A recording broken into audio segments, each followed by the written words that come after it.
The radar blip wasn't following any flight path I'd seen before. I leaned closer to my monitor. Tapping the screen like that would somehow make the reading make sense.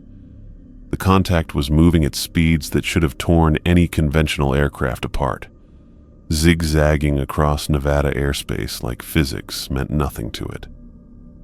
"Control, this is Radar Station 3, I said into my headset. "I've got an unidentified contact bearing 045, altitude varying between 15 and 30,000 feet. Speed is..." I double-checked the readout. "Speed appears to be in excess of Mach 5. The response came back immediately. "Station 3, confirm your last. Did you say Mach 5? "That's affirmative, Control, and it's accelerating." My fingers flew across the keyboard, trying to track the object's strange path. Whatever this thing was, it wasn't acting like any aircraft in our database, military, civilian, or experimental. The computer kept trying to classify it, cycling through every known profile before giving up and labeling it simply as unknown. Through the strengthened window of my monitoring station, I could see the flight line coming alive. Ground crews were already running toward the ready fighters, and within minutes, 2 FA-18 Hornets were taxiing toward the runway. Their afterburners lit up the desert morning as they launched, climbing hard to intercept. I tracked both the fighters and the unknown contact on my screen, watching the distance between them shrink. The Hornets were pushing their engines to the limit, but the unidentified craft moved like they were standing still. It would slow down, almost like it was letting them catch up, then dart away at impossible angles that would have turned any human pilot to liquid. "Viper 1 has visual," crackled through the radio. "Control, I don't know what I'm looking at. It's metallic, maybe 40 feet long, no visible wings or control surfaces. No engine exhaust that I can see." The pilot's voice had that edge I recognized, the sound of training colliding with something that training never prepared you for. I'd heard it before during classified tests, but never quite like this. "Viper 1, attempt to establish..." The transmission cut off as my screen erupted in alarm warnings. The unknown contact had suddenly turned around, speeding straight up before entering what looked like an uncontrolled dive. The altitude numbers on my display were dropping so fast they blurred together. "It's going down!" Viper 1's voice burst through the static. "Northeast of the base, maybe 12 miles out. It's not pulling up." The contact disappeared from my screen. 1 second it was there, falling toward the desert floor. And the next, nothing. Just empty air where something impossible had been seconds before. I was already grabbing my field jacket when Robert Miller's voice came through the station's intercom. "Anderson, Thompson, Williams, recovery team, ready room, 5 minutes, full hazmat protocols." The ready room was organized chaos when I arrived. Robert stood at the center, somehow managing to look calm while giving orders to the people around him. David Thompson was already there, checking his tactical gear with the careful attention that made him so good at perimeter security. Sarah Williams rushed in moments after me, her equipment cases making noise as she set them down. "Listen up," Robert said, his voice cutting through the noise. "We've got a downed craft of unknown origin 12 miles northeast. Crash site is hot. I want nobody approaching without full protective gear. Thompson, you're on perimeter. Nobody gets within 100 yards who isn't on my list. Anderson, you're with me on initial assessment. Williams, I want you ready to move in the second we confirm it's safe." We loaded into 3 vehicles, 2 heavily armored Humvees and Sarah's mobile lab unit. I rode in the lead vehicle with Robert, watching the desert blur past as we pushed the Humvee to its limits. The radio chatter from the fighter pilots played through the speakers, their confusion obvious as they circled the crash site from above. "Visual on the impact zone," our driver called out, pointing ahead. Even from a mile away, I could see the scar in the desert where the craft had come down. It had carved a long furrow through the sandy soil, throwing up berms on either side like a boat's wake frozen in earth. But where I expected to see twisted metal and fire, there was something else entirely. The craft sat at the end of the impact trail, largely intact. Its hull was a seamless, silver-gray metal that seemed to change color as we got closer, like oil on water. The entire surface was glowing with a soft, pulsing light that had nothing to do with heat. My temperature readings showed it was actually cooler than the surrounding desert air. "Perimeter secure," David's voice came through the radio as his team spread out in a wide circle around the crash site. No radiation detected, no chemical signatures. Whatever powered this thing, it's not nuclear. Robert and I walked up slowly, our boots crunching on the glass-smooth sand that had been melted by the craft's path. Up close, the ship was even stranger. No seams, no rivets, no visible way to get inside. Just that flowing, organic metal that looked more grown than built. "There," I said, pointing to a section of the hull that was slightly different, a rectangular outline barely visible against the strange metal. Robert nodded and pointed for the entry team. Two specialists moved forward with cutting tools, but before they could touch the hull, the outlined section simply opened. Not like a door swinging or sliding, but like the metal itself was flowing aside, creating an entrance where solid hull had been moments before. The interior was lit by the same soft light as the hull, revealing a space that seemed too large for the craft's exterior dimensions. Everything was curves and flowing lines, with no sharp angles anywhere. In the center, held in what looked like a form-fitting chair, was the pilot. Human. Completely, impossibly human. He was unconscious, breathing steadily. Male, maybe 30 years old, with features that could have belonged to anyone you'd pass on the street. But his clothing, that was something else. It looked like a single piece. No visible seams or fasteners, made from a material that seemed to change between fabric and something more like liquid mercury. "Get him out of there," Robert ordered.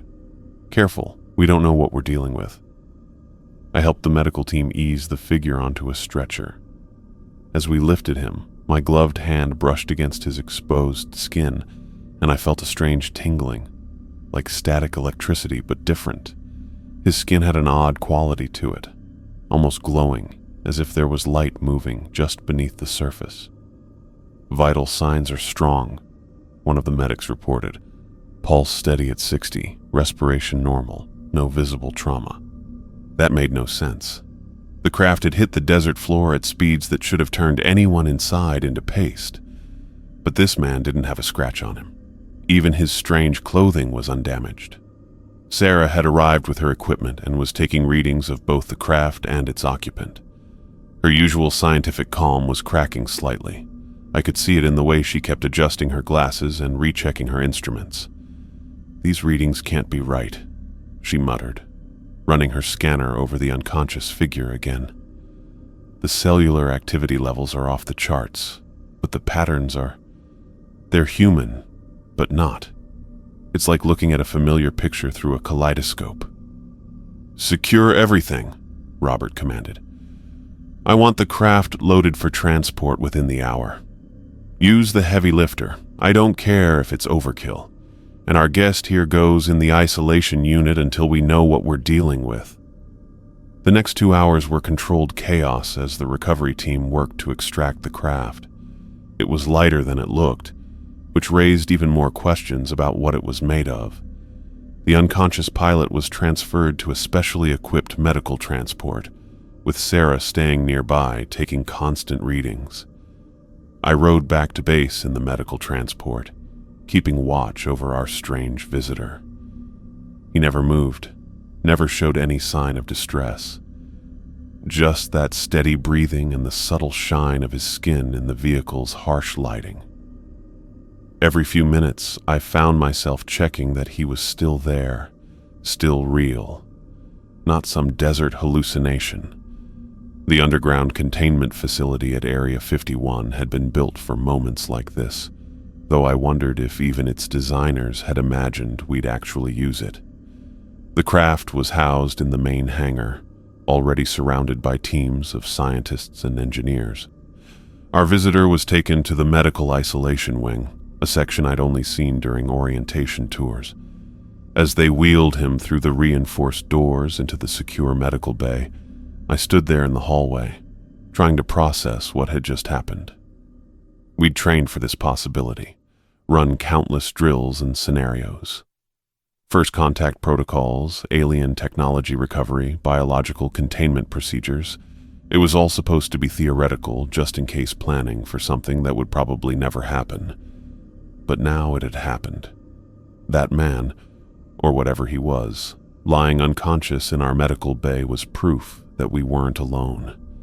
Everything we thought we knew about our place in the universe had just changed. I pulled off my hazmat gear and leaned against the corridor wall, exhaustion hitting me all at once. In a few hours, once the initial chaos settled, the real questions would start. Who was he? Where did he come from? Why was he here? And perhaps most unsettling of all, why did he look so perfectly, impossibly human? The answers to those questions would have to wait. For now, all we could do was watch, study, and try to understand what had just crashed into our world. As I headed to the debriefing room, one thought kept circling in my mind. Whatever happened next, nothing was going to be the same. The monitors beeped in steady rhythm, same as they had for the past 72 hours. I sat in the observation room, my fourth cup of coffee going cold while I watched our visitor through the reinforced glass. 3 days of nothing but those mechanical sounds and the quiet breathing of a man who shouldn't exist. My eyes burned from lack of proper sleep. I'd been pulling double shifts, unable to stay away from the medical bay for more than a few hours at a time. Every time I tried to leave, something pulled me back. Maybe the worry that I'd miss the moment he woke up, or maybe just the need to confirm he was still real.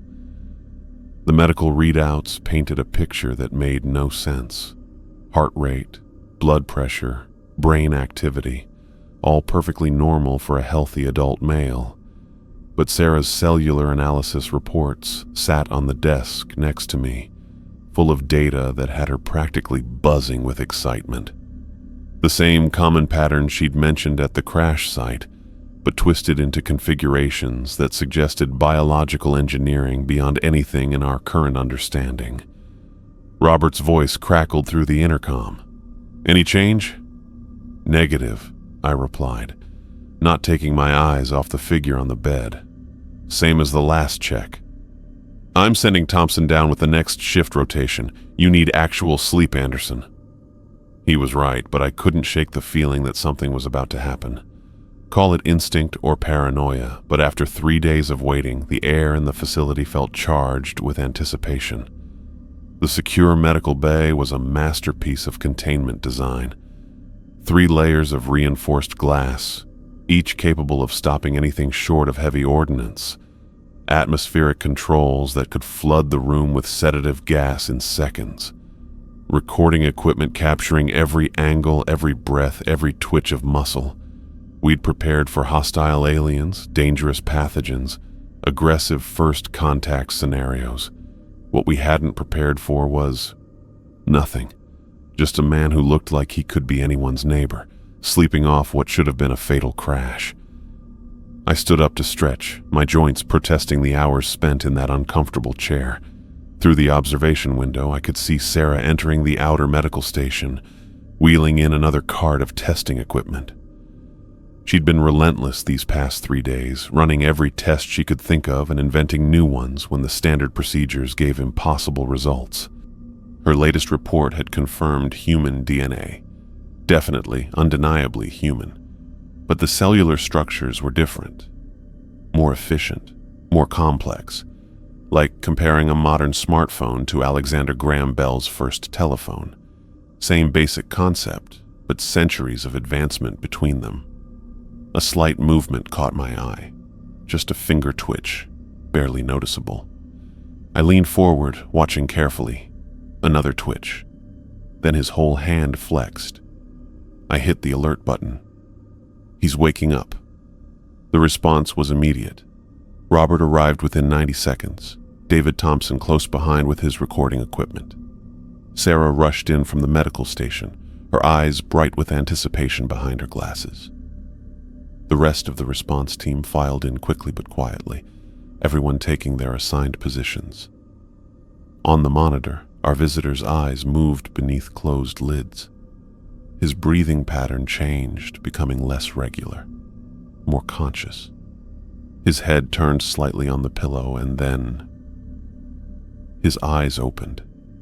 Not suddenly, not with any dramatic gasp or confusion. Just a calm, measured opening, like someone waking from an afternoon nap. His eyes were unusual. The irises seemed to change color as they moved, catching the light in ways that normal eyes didn't. He blinked once, twice, then turned his head to look directly at the observation window. Right at me. I felt that same strange tingling I'd experienced when we first moved him, like static electricity dancing across my skin.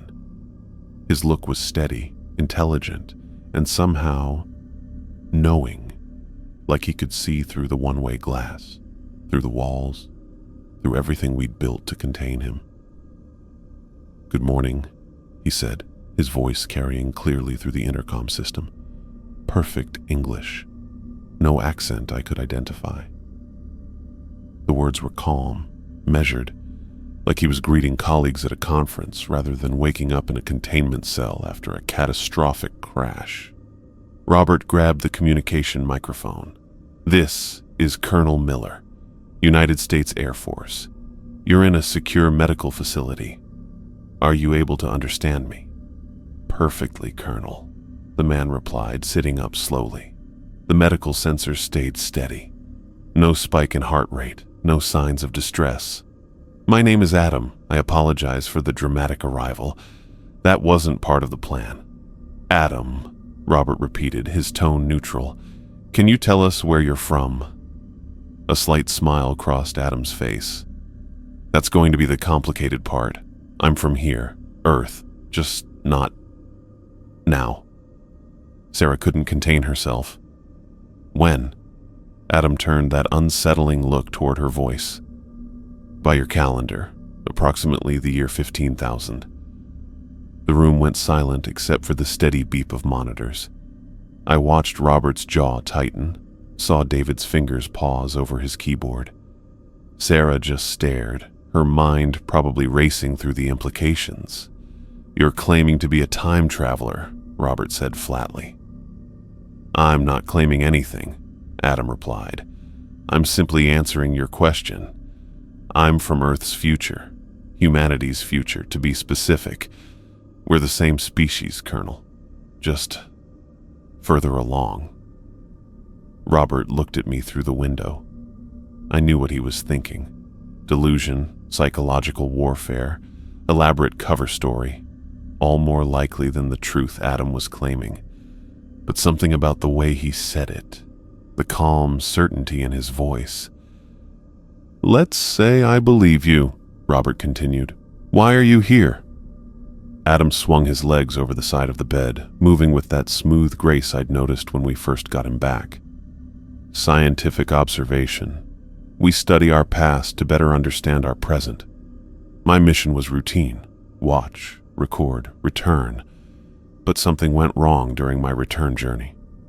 A time problem I hadn't seen coming. It damaged my navigation systems and forced an emergency landing."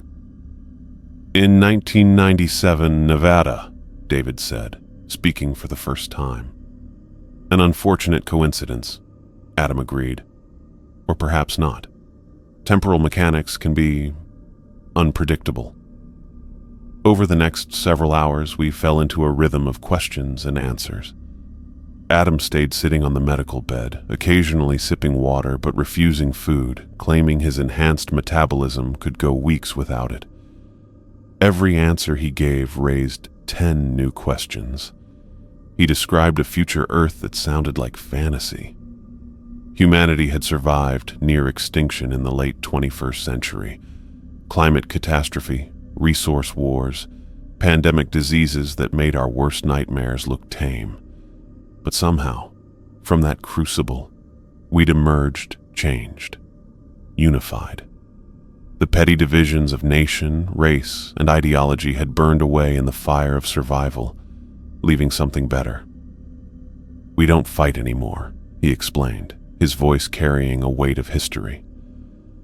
"Not because we can't, but because we learned the price. Every human life became precious when there were so few left. That perspective, it changed us, evolved us." Sarah had moved into the containment area after the first hour, unable to resist the opportunity for direct observation. She ran handheld scanners over Adam while he talked, his cooperation complete and unquestioning. Every reading she took confirmed what the initial tests had shown, human but advanced. His neurons fired faster, his muscle fibers were denser, his cellular repair mechanisms operated at efficiency levels that should have been impossible. "How?" she asked, studying her readouts. "How did we evolve this much in 13,000 years?" "Time," Adam said simply, "and pressure. Evolution accelerates under extreme conditions. When the choices adapt or die, remarkable things become possible. But it wasn't just natural selection. We learned to guide our own development, to enhance what nature started, carefully, ethically, always with the goal of survival and improvement." Robert stayed doubtful, pushing for real proof. "You say you're from our future. Prove it. Tell us something that hasn't happened yet." Adam thought about this carefully. There are rules about timeline problems, guidelines we follow to prevent issues, but... He stopped, seeming to consider his options. "Next week, on October 14th, your military will run Operation Desert Thunder, a joint exercise with the British RAF over the Atlantic. 2 of your F-16s will have hydraulic failures at the same time. The pilots will get out safely, but the incident will be kept secret to avoid questions about maintenance procedures." Robert's face went very still. I knew that look. It was the look he had when classified information had just been leaked. The operation Adam talked about was real. I'd seen the briefing papers. Only a handful of people knew about it. "How could you possibly know that?" Robert demanded. "Because it already happened," Adam said quietly. "For me, it's history, well-documented history. We preserve everything, Colonel. Every moment, every decision, every life. We learned too late the cost of forgetting." The interrogation continued through the day and into the evening. Adam never showed signs of getting tired, never grew impatient with repetitive questions. He painted a picture of future humanity that was both inspiring and terrifying. We would face horrors in the coming centuries, wars that would make our current conflicts look like playground fights, environmental collapse that would kill billions, social upheavals that would tear civilization apart. But we would survive. More than survive. We would rise above it all. "The 21st century is the crucible," he explained. "Everything depends on the choices made in the next 100 years. That's why we study this period so intensely. To understand how our ancestors, you, found the strength to choose survival over destruction." David documented everything carefully, his fingers flying over his keyboard as he wrote down every word. Sometimes he would ask questions about dates, names, technical details. Adam answered what he could, always with that warning about timeline contamination. The more he talked, the more I found myself believing him, not just because of what he knew, though his knowledge of classified programs was scarily accurate, but because of how he acted. There was something heavy about him, a sense of deep time and terrible knowledge worn smooth by centuries of perspective. When he looked at us, it was with the patience of an adult watching children learn hard lessons.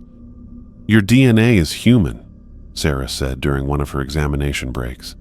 "But these cellular structures, they're incredible. The efficiency of your mitochondria alone is triple what we'd consider optimal. How long do your people live?"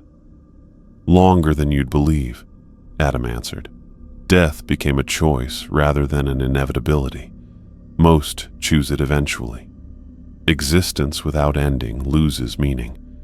But we have time to truly live, to learn, to grow, to become what we were meant to be." As night fell, Robert called for a break. Adam was given basic supplies, a change of clothes from base storage, regular toiletries, reading material if he wanted it. He took everything with quiet thanks, adjusting to the simple gray jumpsuit like it was as natural as his strange future clothing. I stayed for the evening shift, unable to pull myself away. Through the window, I watched Adam sit completely still, his eyes closed, but clearly not sleeping. Sometimes his expression would change slightly. His brow would wrinkle. He'd make a face, as if he was focusing on something none of us could see. "The temporal anomalies," he said suddenly, eyes still closed. "They're getting stronger." I leaned forward to the intercom. "What weird stuff?" His eyes opened, meeting mine through the glass again. "The same kind that damaged my ship. Ripples in space-time that shouldn't exist. Someone is messing with the timeline, and not carefully. The damage..." He shook his head. "It's like watching someone perform surgery with a sledgehammer." "Is that what brought you here?" I asked. "These anomalies?" "No. My mission was standard observation. But now that I'm here, trapped in this time, I can feel them more clearly. Someone, or something, is deliberately destabilizing temporal flow. If it continues..." He didn't finish the sentence, but the hint hung in the air. I thought about everything he told us, about humanity's future hanging on the choices made in the coming century. What would happen if someone was actively trying to change that future? The next 3 days went by quickly in a marathon of questions, tests, and discoveries. Adam went through every examination Sarah could come up with, from MRI scans to muscle biopsies. Each test showed new, impossible things: neural pathways that worked at quantum efficiency, blood cells that carried 3 times the oxygen of normal human cells, DNA repair systems that basically prevented aging. He continued to provide proof of his origins through carefully selected predictions. Small things, weather patterns, stock market changes, minor political decisions, always events that were already in motion, whose outcomes were basically determined but not yet public. Never anything that could be used to really alter the timeline. "We learned the hard way," he explained when Robert pressed him for more substantial future knowledge. "A colleague of mine once prevented a minor industrial accident in the 22nd century. Saved 12 lives. Those 12 people had descendants, made decisions, created ripples.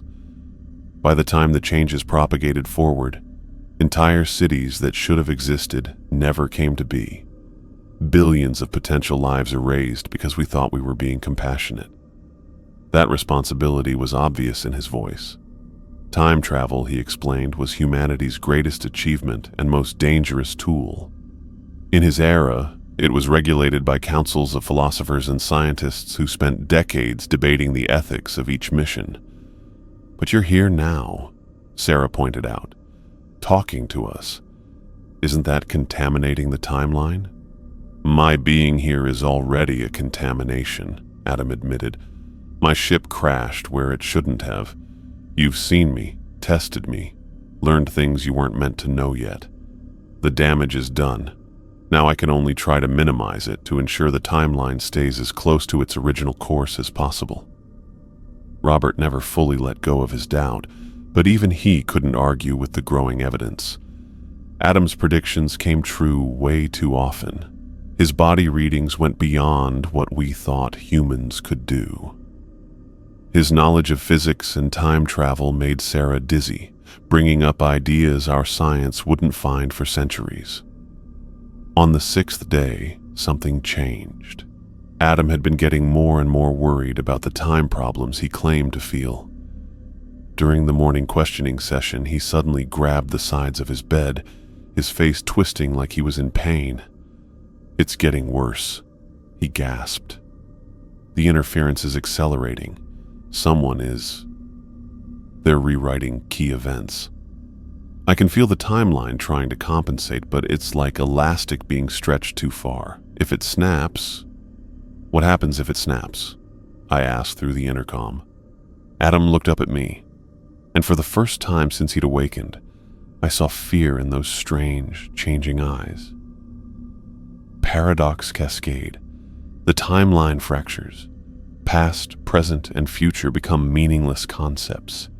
Everything that was, is, or will be, gone. The room fell silent. Even Robert looked shaken by the certainty in Adam's voice. "How do we stop it?" Sarah asked. "I don't know," Adam admitted. "In my time, we have safeguards, detection systems, ways to repair minor damage. But here, now, with primitive technology and no understanding of temporal mechanics, I don't know if it can be stopped." Over the following days, Adam worked with Sarah to try to find ways to detect and measure the strange things he sensed.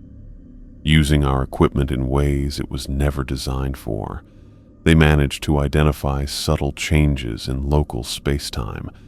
The readings were barely above background noise, but they were there, ripples in reality that shouldn't exist. "It's intentional," Adam concluded after studying the patterns. "This isn't random temporal drift or natural quantum fluctuation. Someone is deliberately altering history. But who would do this? Even in my time, the technology is restricted to a handful of carefully vetted individuals." The interrogations took on a new urgency. Adam shared everything he could about temporal mechanics, trying to give us tools to understand what was happening. Most of it went over even Sarah's head. Mathematics that wouldn't be invented for millennia, concepts that required fundamental changes in how we understood reality. Through it all, I found myself drawn to Adam's perspective on humanity. He spoke of our species with a mixture of love and sadness. We were violent, short-sighted, driven by primitive impulses we barely understood, but we were also capable of incredible beauty, unexpected compassion, and stubborn survival against impossible odds. "You're going to suffer," he told me during one late-night conversation. "The next few centuries will test everything you believe about yourselves. You'll come close to extinction more than once. But you'll survive. You'll learn. You'll become something better than you can currently imagine."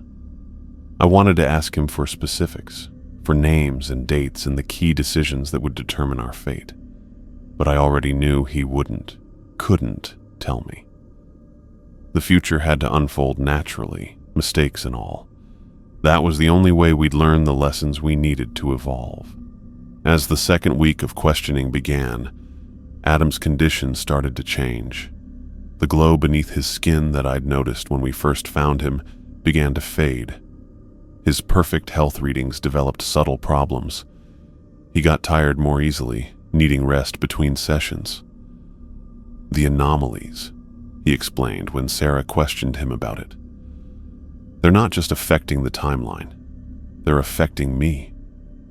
I exist here as a temporal paradox, a future that might no longer come to pass. The more the timeline destabilizes, the more uncertain my existence becomes." The implications were huge. If the timeline changed enough, the future Adam came from might never exist, which meant he might never exist, which meant he couldn't be here warning us about the danger. The paradox made my head spin. We increased our efforts to understand the anomalies, but our technology simply wasn't advanced enough. It was like trying to perform brain surgery with stone tools. Adam did his best to guide us, but his own understanding was limited by his getting worse condition and our basic instruments. "There's so much I wish I could tell you," he said during what turned out to be our last full interrogation session. So many wonders waiting in your future. The day humanity first leaves the solar system. The moment we crack the genetic code that lets us adapt to any environment. The celebration when the last war ends and we realize we've forgotten how to hate. His voice was weaker now, the musical quality fading to something more ordinary, more human. The shimmer under his skin was almost gone, leaving him looking pale and drawn. But those are your discoveries to make, he continued. Your struggles to overcome. That's what makes us human. Not the destination, but the journey. The choice to keep going when everything seems lost. To choose hope over fear, cooperation over conflict, love over hate. Those choices are what transform us from what we are into what we become. I watched him carefully, noting how he gripped the bedrail for support.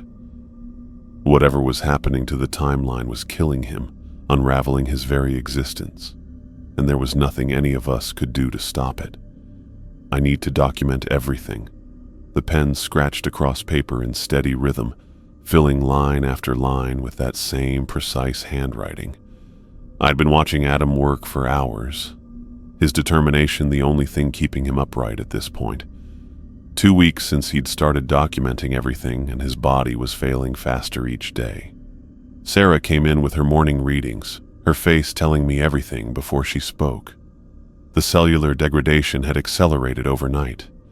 Where once his skin had that strange inner light, now it looked almost gray, like old newspaper left in the sun too long.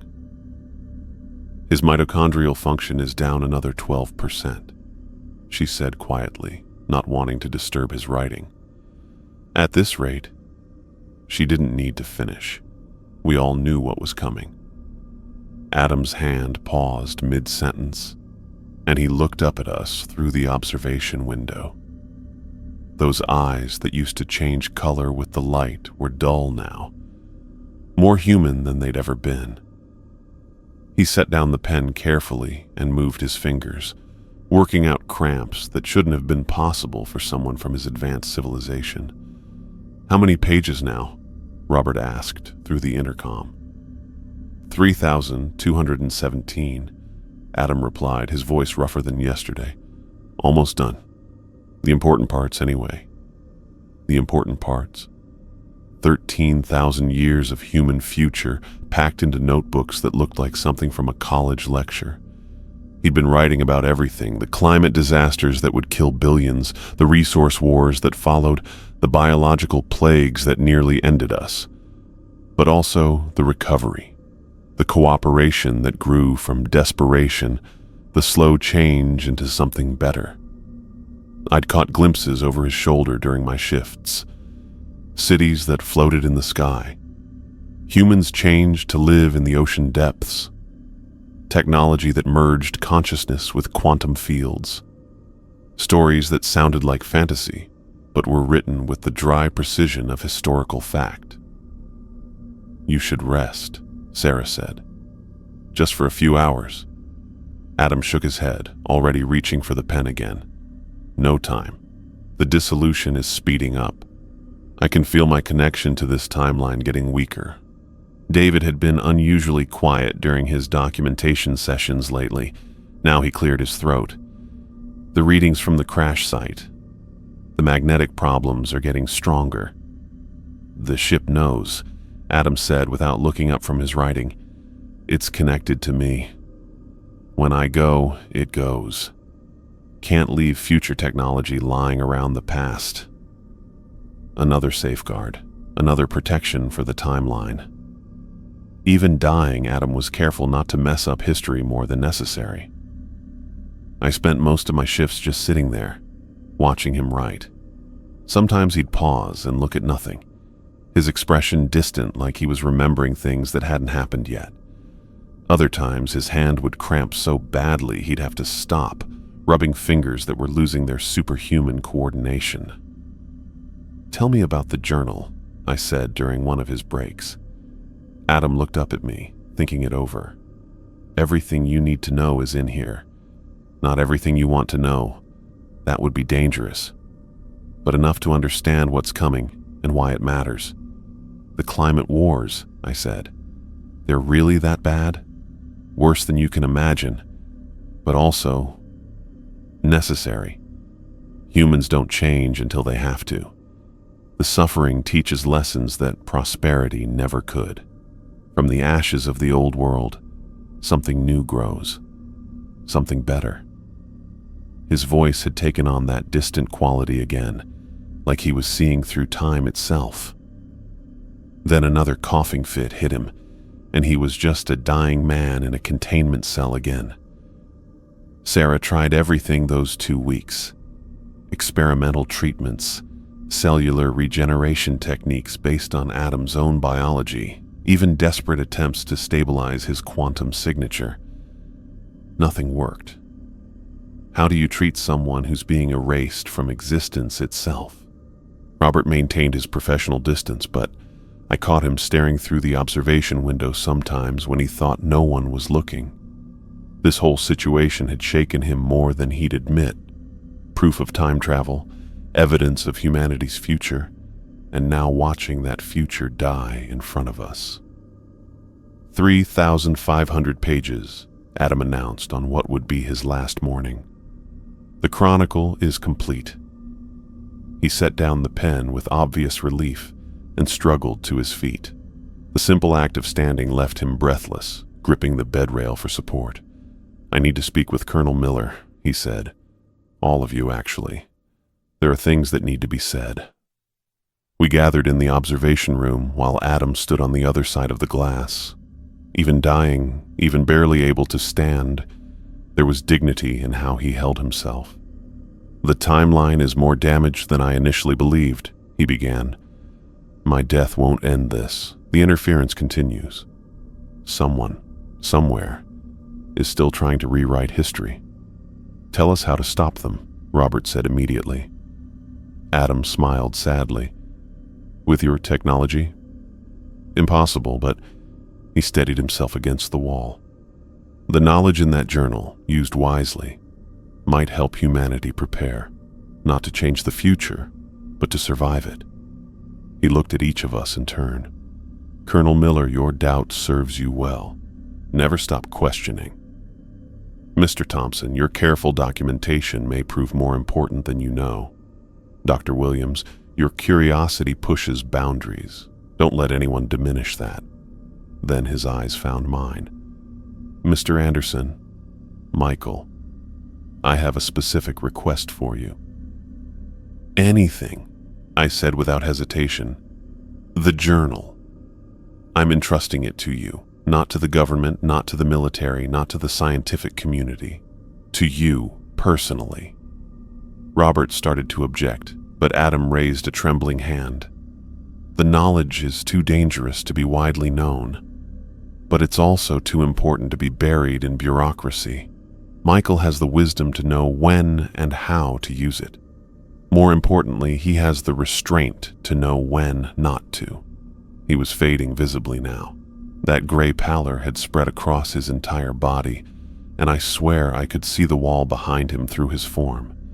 "I need to come in," I said suddenly, "to receive the journal directly." Robert hesitated, then nodded. The security protocols for entering the containment area took precious minutes, but finally I was inside, standing face to face with a dying man from paradise. Up close, the deterioration was even more obvious. His breathing was shallow and difficult. The hand he reached toward me shook like an old man's. "The journal," he said simply. I picked up the stack of notebooks from the small desk. 13,000 years of human triumph and tragedy, all right here in my arms. "Guard it well," Adam said. "And remember, the future isn't fixed. It's chosen, every day, by every person, in every small decision. Make sure humanity chooses wisely." His legs gave out then.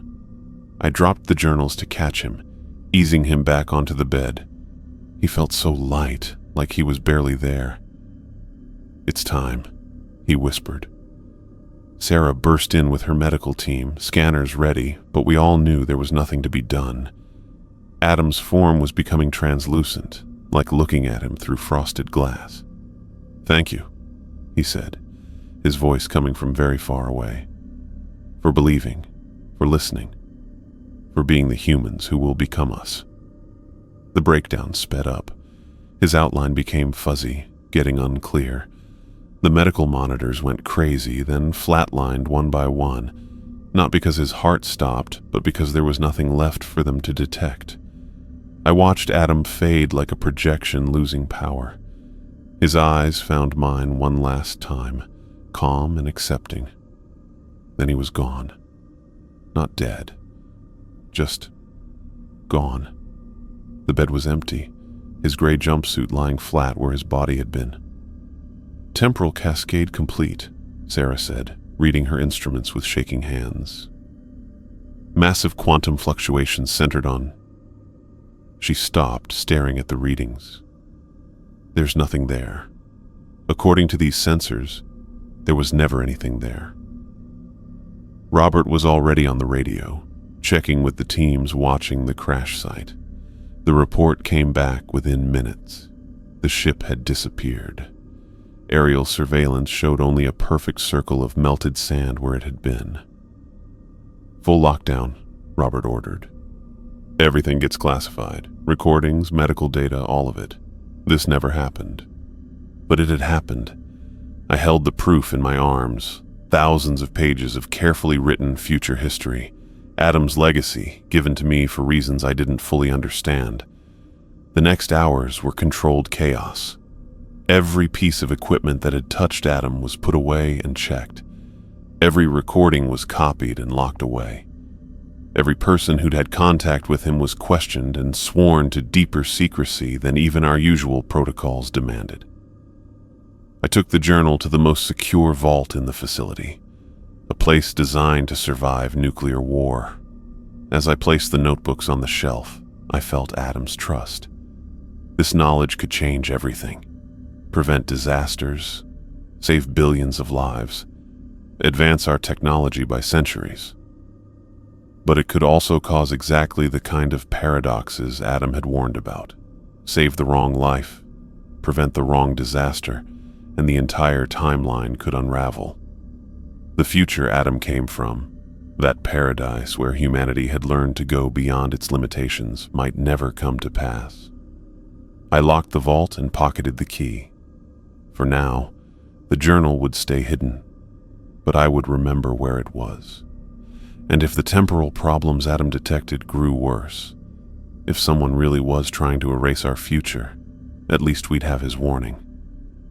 Walking back through the empty corridors of Area 51, I thought about Adam's final words.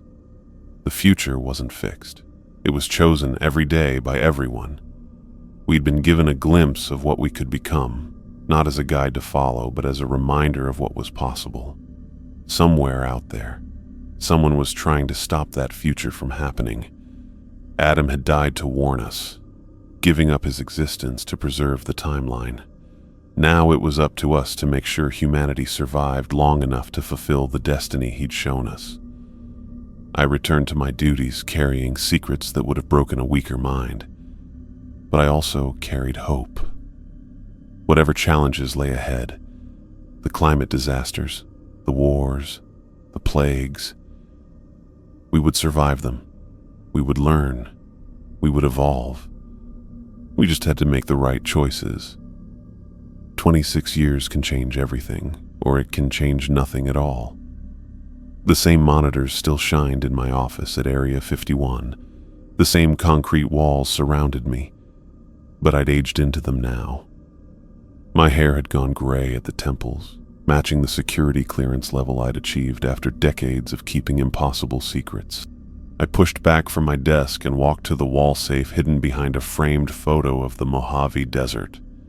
The combination came automatically after all these years. Adam's arrival date reversed.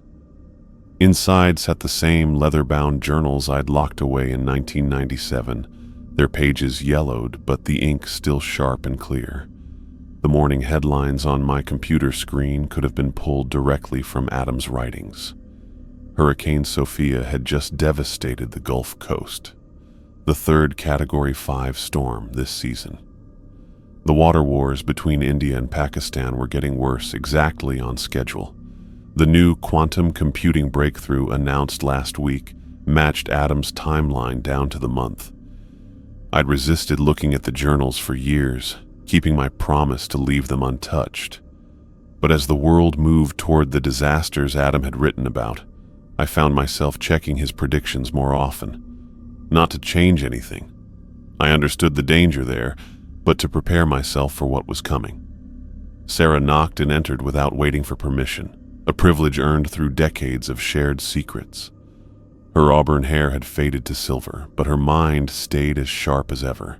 She carried a tablet showing atmospheric readings that made my chest tighten. "The greenhouse gas concentrations," she said, setting the tablet on my desk. "They're accelerating faster than any model predicted. Except Adam's," I finished.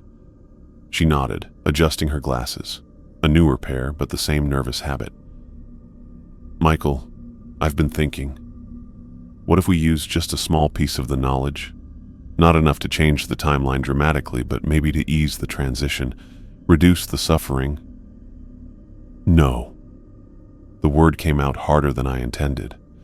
"We've had this discussion before. Adam was clear about the dangers." "Adam is dead," Sarah said quietly. "Has been for 26 years. Meanwhile, billions are going to die in the next decade if his predictions hold true." I locked the journal back in the safe, my movements careful and final. "They'll die anyway if we create a paradox. You heard what he said about his colleague who saved 12 people. Entire cities that should have existed gone. Billions of potential lives erased." Sarah's shoulders dropped. She'd aged into her brilliance, publishing papers on theoretical physics that came close to what we'd learned without revealing the source. The scientific community called her visionary. If they only knew she was working from a cheat sheet written by humanity's future. "Any word from Miller?" she asked, changing the subject. "He called last week. Enjoying retirement in Montana, far from any major cities." I smiled at the memory of our conversation. "Still thinks we should have published everything back in '97. Says the world has a right to know." "And Thompson?" "Radio silence for 3 years now. Last I heard, he was consulting for some tech firm in Silicon Valley." Sarah stood to leave, then paused at the door. "The temporal scanners I've been developing, they picked up something odd this morning. Quantum fluctuations that match the patterns from Adam's dissolution." My hand stopped halfway to my coffee mug. "What kind of fluctuations?" "Small, localized, but growing stronger. I've been monitoring them for a week now, trying to determine if they're natural or..." The lights in my office flashed. Not just flashed. They pulsed in a rhythm that made my skin crawl with recognition. The computer screen shook, displaying static that formed almost patterns before dissolving.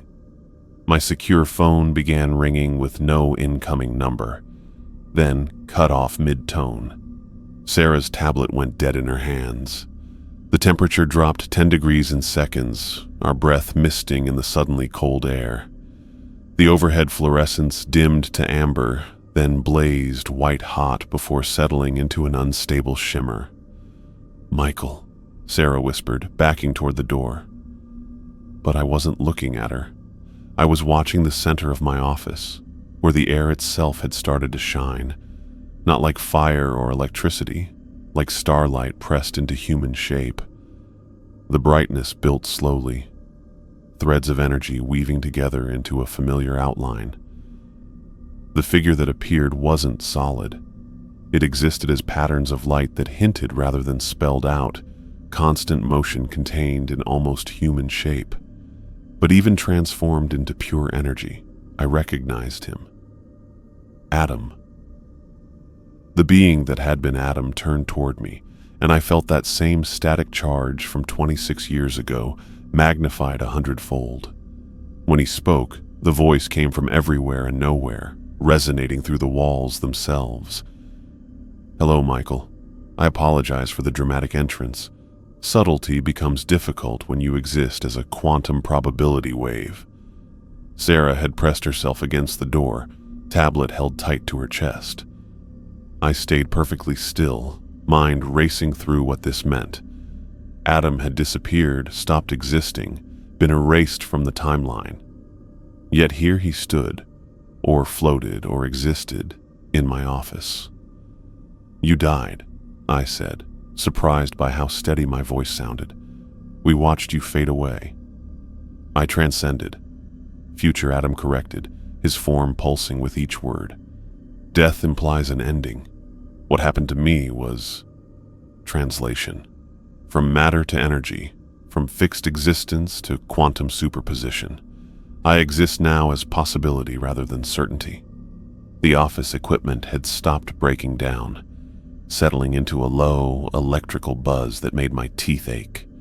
Future Adam's presence seemed to settle, the wild energy pulling together into clearer definition. He looked like Adam, but vague, a memory of a body rather than a body itself. "Why now?" Sarah asked, finding her scientific courage. 26 years of silence, and you appear today?" Future Adam's attention moved to her, and I saw her shiver at the contact. "Because the timeline is collapsing faster than I predicted. The interference I detected in 1997 has accelerated beyond sustainable parameters. Someone is actively working to prevent humanity's future." I thought of the journal locked in my safe, of the careful predictions playing out with clockwork precision. The climate disasters, the wars, they're all happening exactly as you documented. Yes, those events are fixed points, necessary for humanity's evolution, but other changes are occurring. Subtle alterations that compound over time. Key individuals dying who should have lived. Technologies being discovered too early or too late. Decisions being influenced by actors who shouldn't exist in this time frame. The energy that comprised his form flickered, showing stress fractures like cracks in glass. Whatever allowed him to manifest was taking enormous effort. "Rogue time travelers," he continued, each word seeming to cost him. "From the year 50,000, my era was paradise compared to theirs. They've evolved beyond anything I showed you, beyond physical form, beyond conventional consciousness. They view earlier humanity as experiments, test subjects for their theories about temporal causality." Sarah stepped forward, tablet forgotten. 50,000 years. But that's incomprehensible, yes. They exist as pure thought, manifesting only when they choose to interact with physical reality. To them, we're less than insects. Our entire civilization is just data points in their research. The temperature in the room dropped further. Frost began forming on the windows even though Nevada's desert heat was right outside. Future Adam's shape got smaller, fighting to stay solid. "They're systematically altering history," he said urgently. "Testing how changes propagate through time. What happens if Hitler dies in childhood? If Rome never falls? If the atomic bomb is never invented? They create alternate timelines, study the results, then collapse them and start over." "Collapse them," I repeated, the words tasting like ashes. "You mean complete erasure? Every person who ever lived in those timelines, gone. Billions of souls eliminated for academic curiosity. And now, they're experimenting with our timeline, the prime timeline that leads to humanity's true future." His shape sparked and moved around. The lights flashed again, and I heard distant alarms beginning to sound throughout the facility. Whatever energy future Adam was using to show up was affecting the entire base. "I've been fighting them," he said, voice distorting. "Existing in quantum space allows me to detect their interference, sometimes even prevent it. But I'm one being against dozens. They're winning, Michael. Unless they're stopped, Everything Adam showed you, everything humanity could become, it will never exist. Only their sterile future will remain, built on the graves of infinite possibilities. The alarms grew louder. I could hear running footsteps in the corridor outside. Security would arrive soon, and I had no idea how to explain the glowing figure in my office. "What do you need us to do?" I asked. Future Adam's shape became solid for a moment, almost human again. I saw not the calm being from paradise, but someone who'd been fighting a war across time itself. He looked tired in ways that went beyond just being physically worn out. "The journal contains more than history," he said. "Hidden in the quantum structure of the ink itself are instructions, weapons against beings who exist outside normal space-time. I couldn't reveal them in 1997. You lacked the technology to detect them. But now..." The door burst open. Security officers ran in, weapons drawn, then froze at the sight of future Adam. I heard someone whispering prayers. Another guard's weapon fell to the floor from shaking fingers. "Find the hidden pages," future Adam said, his voice fading as his form began to dissipate. "Unite your team. The rogues have a base in this time frame. I'll help you locate it. But Michael..." His eyes found mine across dimensions. "This will likely be a one-way journey for all of us. The rogues don't just kill bodies. They erase existence itself. Are you prepared for that?"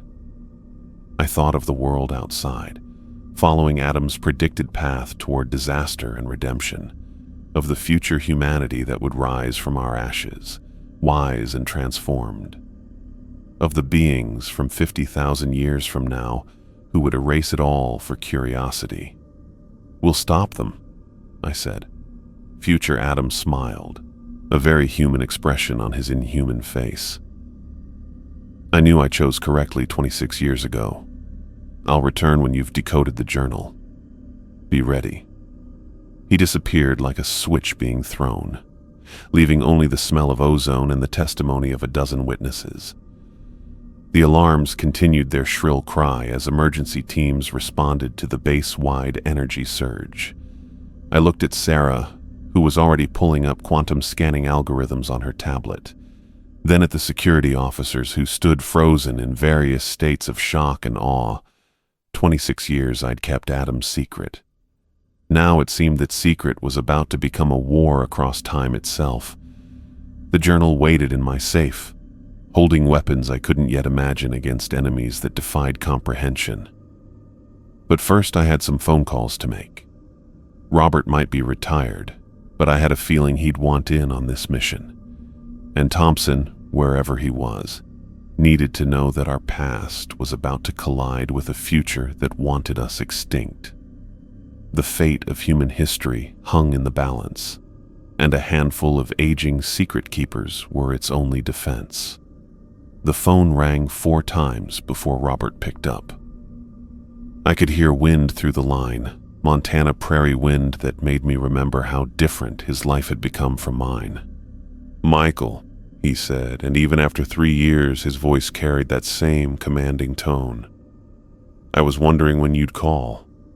You felt it too?" I gripped the receiver tighter, still standing in my office where reality had bent around future Adam's appearance 20 minutes ago. "Power fluctuations all the way up here. Sarah sent me her atmospheric readings last week. I've been waiting." I closed my eyes, grateful I wouldn't have to explain the impossible. After 26 years of shared secrets, Robert understood what others couldn't. "I need you back here. Tonight, if possible." A long pause. I heard a door close, shutting out the Montana wind. "That serious?" Adam came back, or a version of him. He exists as pure energy now, and Rob... I forced myself to say it. "This is probably a one-way trip." Another pause, longer this time, then a dry laugh. "Hell, Michael. At 73, every trip might be one way. I'll catch the next flight." Finding David Thompson proved harder. His last known employer, a Silicon Valley tech firm, claimed he'd left 2 years ago. No forwarding address, no LinkedIn updates, nothing. It took 6 phone calls to former colleagues before someone mentioned he'd moved to Austin doing private security consulting. Sarah helped track him down through her research contacts. Within an hour, she had a phone number for a D. Thompson running a small firm specializing in discreet protection services. I recognized the paranoia immediately. David had gone underground, just not as deep as he'd probably planned. "This line better be secure," was how he answered. "It's Michael Anderson." Silence stretched between us. I could almost hear him calculating threat assessments, weighing whether to hang up or listen. "Area 51, Michael?" he finally asked. "The same. I need you here, David. It's about the project." "That project ended 26 years ago." "No," I said. "It just paused. And now it's going to end everything unless we stop it." By evening, Robert had arrived, looking older but still standing straight like a soldier. David flew in close to midnight, carrying a single bag and enough suspicion to fill a warehouse. Sarah had spent the day preparing a secure briefing room, one with extra electromagnetic protection after our morning's energy surge. We sat around the same table where we'd first talked about Adam's arrival decades ago. The years showed on all of us. Robert's silver hair, David's wrinkled face, Sarah's reading glasses, my own hands that weren't quite as steady as they used to be. "Before we start," Robert said, "I need to know this is real, not some elaborate—" The lights dimmed. That known static charge filled the air, making my skin tingle with memory. Future Adam appeared in stages, first as scattered points of light, then flowing patterns finally forming into his almost human shape. David's hand went to where his sidearm would have been. Robert's jaw tightened, military discipline keeping him still. Sarah leaned forward, fascinated even though she'd seen this before. "Hello again," Future Adam said, his voice coming from everywhere at once. "Thank you for answering Michael's call." "Jesus Christ," David whispered. "Not quite," Future Adam replied with something like humor. "Though I understand the comparison, given my current state." I watched my old team process the impossible. Again. At least this time we had precedent. "You're the one who dissolved," Robert said, studying the energy form with narrowed eyes. "We watched you die." "Death is a limited concept," Future Adam replied. "I translated to a different state of existence, one that allows me to perceive threats you cannot see." Over the next hour, Future Adam laid out the full scope of what we faced. The beings from 50,000 years in the future weren't just advanced. They'd evolved past the need for physical form entirely. They existed as living mathematics, conscious equations that could rewrite reality by altering the variables. "Imagine," Future Adam explained, "beings who see the universe as code. To them, changing history is like editing a document. Delete a line here, insert a paragraph there. They're running experiments on human history, testing how consciousness develops under different conditions." Sarah had filled 3 notebooks already, her pen flying across pages. But why? What could beings that advanced possibly learn from primitive humans? Future Adam's body pulsed with something like sadness. They've moved past empathy, past any connection to their origins. To them, we're not ancestors, we're data. They want to understand consciousness at its root by manipulating its development across time. "And these experiments," Robert said slowly, "they're dangerous to the timeline. Each change creates ripples. Most are small, self-correcting, but they're becoming bolder. Last week, they prevented a key scientist from being born in 1952. Yesterday, they inserted a technology breakthrough in 1987 that shouldn't happen until 2045. Each alteration weakens the timeline's stability." David spoke for the first time since the briefing began. "You mentioned a base, here, in Nevada." Future Adam's figure moved, and suddenly the air above our table filled with light. A three-dimensional map appeared, showing familiar Nevada terrain. But beneath the surface, revealed in ghostly blue lines, was a structure that hurt to look at directly.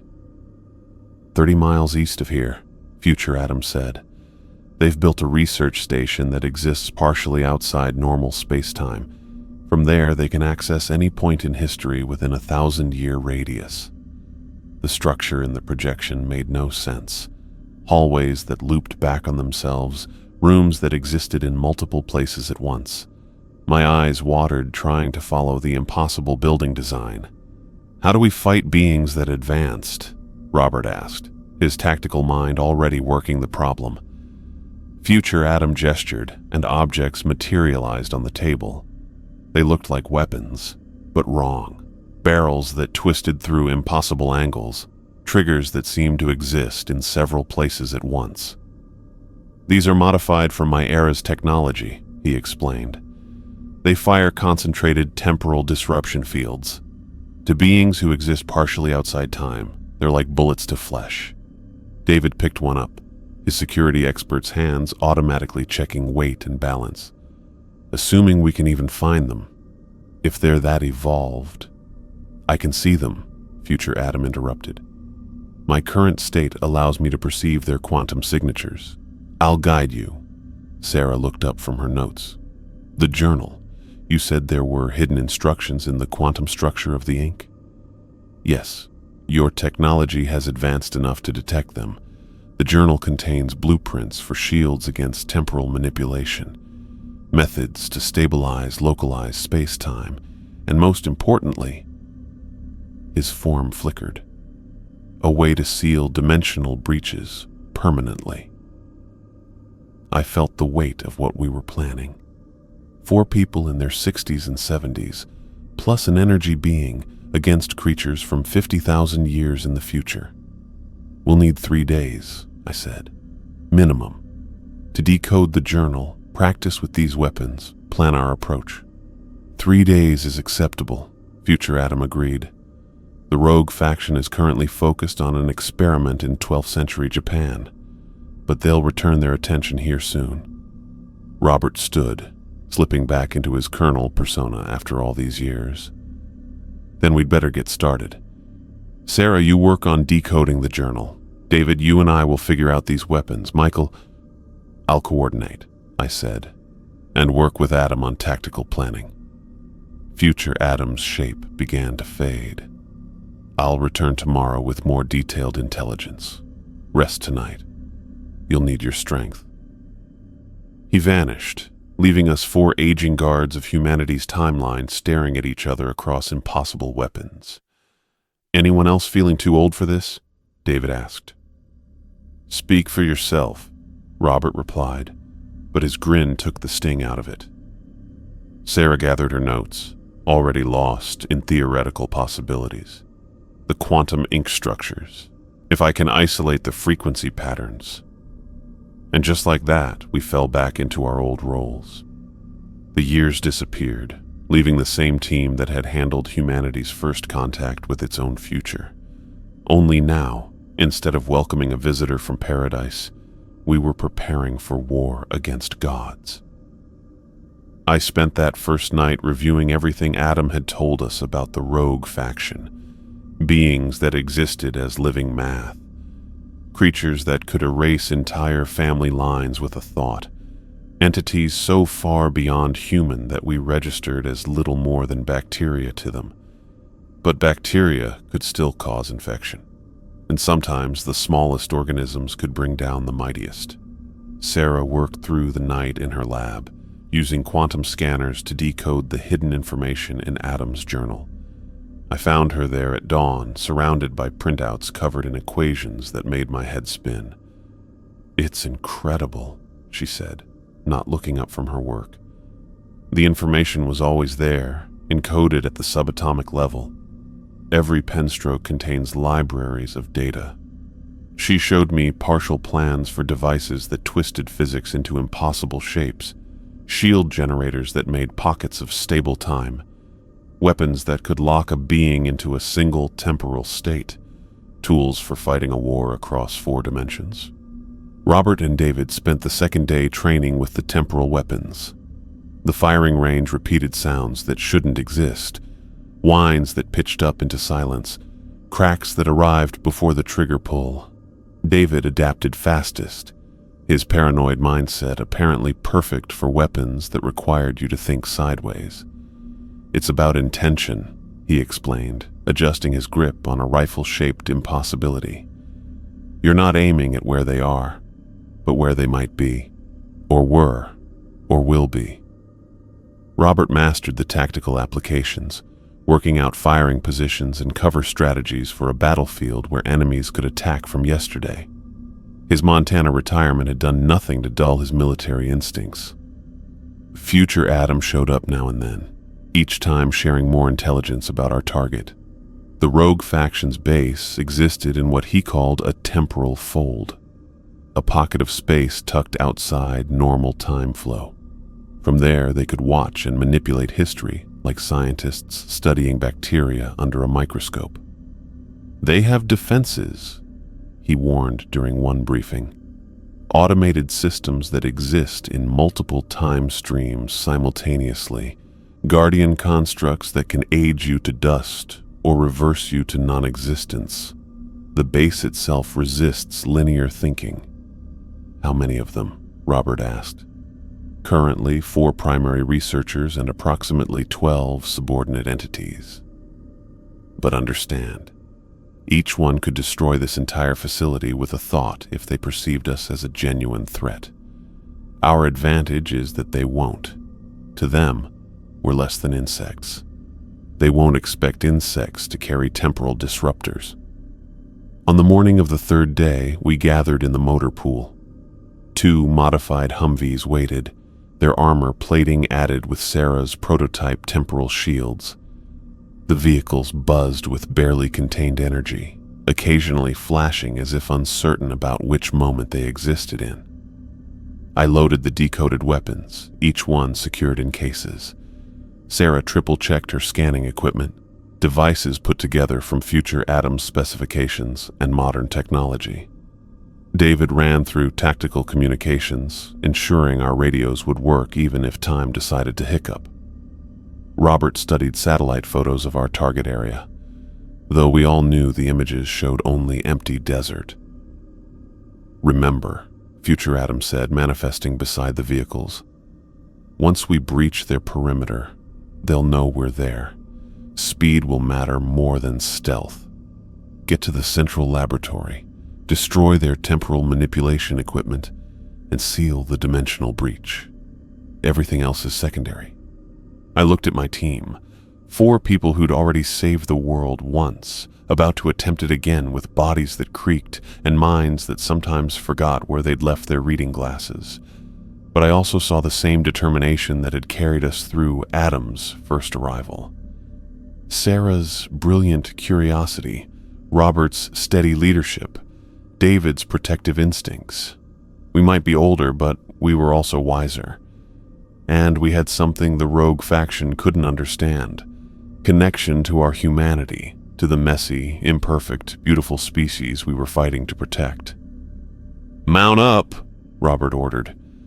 And for a moment he was the same colonel who'd taken charge 26 years ago. I climbed into the lead vehicle with Sarah, while Robert and David took the second. Future Adam flowed between both, his energy form not held back by physical space. The temporal shields turned on with a sound like reality clearing its throat. As we rolled out of Area 51, heading east into the morning desert, I thought about the journal locked in my safe, about the future Adam had shown us, humanity's growth through disaster, evolution through suffering, rising above through unity. All of it hung in the balance now, threatened by beings who'd evolved past caring about their own origins. But they'd made a mistake. They'd forgotten that insects could bite, that bacteria could infect, that 4 aging humans and an energy ghost might be enough to save all of history. The Nevada desert went on ahead of us, empty and full of hidden possibilities. Somewhere out there, creatures from an impossible-to-understand future were playing God with human history, and we were driving straight toward them, armed with impossible weapons and the stubborn refusal to let our species be edited out of existence. The Humvee's engine growled against the desert terrain, each bump and dip sending my stomach lurching in ways that reminded me I wasn't 25 anymore. Sarah sat beside me, her eyes glued to the quantum scanner she jury-rigged from future Adam's specifications. The device buzzed and clicked, occasionally sparking in ways that made me nervous about having it so close to the vehicle's fuel tank. "Still nothing," Sarah muttered, adjusting dials that looked like they'd been salvaged from 3 different decades of technology. Just normal background radiation. I checked the odometer. 28 miles out from Area 51. I gripped the wheel tighter as I squinted through the windshield at empty desert that looked exactly like every other patch of Nevada wasteland we'd crossed. Sagebrush, rocks, and heat that made the horizon dance. 2 more miles! Future Adam's voice resonated through the cab. He flowed between our vehicle and Robert's, his energy form creating strange shadows that didn't match the sun's angle. "The cloaking field extends for a half-mile radius. You won't detect anything until we're directly on top of it." In my rearview mirror, I could see Robert's Humvee keeping pace, David's alert figure visible in the passenger seat. Even after all these years, Thompson kept that same watchful tension, like a guard dog that never quite relaxed. The radio crackled. "Anderson, you seeing anything up there?" Robert's voice, steady as granite. "Negative. Just more dessert." "Copy that. Maintaining position." Another mile crawled by. The scanner in Sarah's lap started making new sounds, lower pitched, almost like a heartbeat. She leaned forward, tapping the screen with one finger. "Wait, I'm getting something. It's faint, but..." The world lurched, not the vehicle. Reality itself seemed to skip like a scratched record. For half a second, the desert ahead of us flickered, showing something else underneath. Metal, glass, geometry that made my eyes water. Then it snapped back to sand and sage. "Stop here!" Future Adam commanded. I hit the brakes, sending up a cloud of dust that drifted lazily in the morning air. The second Humvee pulled up beside us, Robert already climbing out with his weapon at ready position. Old habits from Vietnam, I figured. Some training never left you. We gathered in front of the vehicles, 4 aging humans and 1 energy ghost, staring at what looked like absolutely nothing special. Just more desert, complete with a half-dead Joshua tree and some scattered rocks. "I don't see," David started. Future Adam moved forward, his shape getting more solid until he almost looked real. He raised one see-through hand and the air in front of us began to crack. Not break, crack, like ice under pressure, spreading in web patterns that hung in space. "The cloaking field uses bent light and temporal displacement," he explained, his hand moving in slow, deliberate gestures. "But it's still anchored to physical reality. Find the anchor points." The cracks spread wider. Through them, I caught quick looks at something that shouldn't exist. Metal surfaces that curved in directions my brain couldn't understand. Windows that looked out on views that weren't there. With a sound like reality clearing its throat, the cloaking field collapsed. The structure that appeared made my teeth ache just looking at it. A metallic pyramid, except the angles were wrong. The sides bent inward and outward at the same time, creating something that left me dizzy. The entrance was a rectangular opening that somehow looked circular from certain angles. "Jesus," David whispered. "No," Robert said, his voice tight. Something a lot less friendly. Sarah already had 3 different scanners out, their screens showing readings that made her face pale. The temporal distortions. "Michael, this thing is anchored in at least 4 different time periods. at the same time. I made myself walk closer, each step feeling like I was pushing through thick water. The air around the structure shook with wrongness, making my skin crawl with that same static feeling I'd felt around Adam and future Adam. "Stay together," future Adam warned. "The interior will be worse. The rogue faction built this place according to their understanding of physics, not yours. Your minds will try to make sense of it and fail. Focus on your immediate surroundings, not the larger picture." The entrance stood before us, and I use that word deliberately, even though I promised not to. But there was no other way to describe how a simple doorway could feel so oppressive. Through it, I saw a hallway that seemed to stretch forever and end just a few feet away at the same time. "Weapons check," Robert ordered, falling back on military protocol when faced with the incomprehensible. We checked our temporal disruptors, the weapons buzzing with barely contained energy. David tested his comm unit, confirming we still had contact with each other in the vehicles. Sarah strapped her portable scanning equipment across her back, looking like a very overeducated pack mule. "Once we're inside," future Adam said, "I'll be able to manifest more fully. The temporal distortions actually make it easier for me to maintain cohesion. But that works both ways. The rogue faction will be at full strength in there." I took a deep breath of normal Nevada air, probably my last for a while, and stepped through the entrance. The transition hit hard, not physically, mentally. My brain tried to process what I was seeing and came up with errors. The corridor ahead curved up and down and sideways all at once.